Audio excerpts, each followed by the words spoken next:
Hello. May tatlong klase kaming ginagamit dito sa kusina. Ito yung tatlong klase ng toyo na ginagamit namin. Ewan ko lang sa iba. Tulad ni Nungray, ni Chef Logro. Iba-ibang style kami.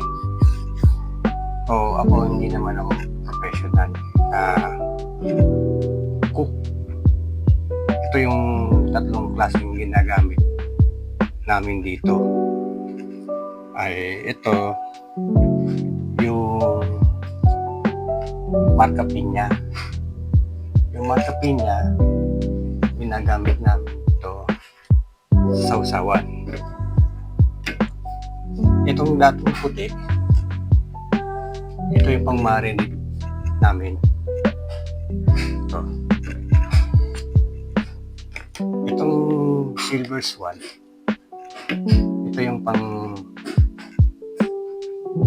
pang-timpla namin. Yun lang. Ewan ko lang sa iba. So, ano nga sa amin dito, kung ano yung best na toyong na ginagamit nyo rito. Ito lang. Ito lang sa amin na mga brand. Ito, papakita ko sa inyo naman sa harap. Yan. Ito yung tatlong klase. Yan. Yan lang. So, ganun lang. Ganun lang. Kasi ewan lang kay Ninong Rai, kay Chef Logro. Ganun lang. Ganun style lang. Okay. Thank you.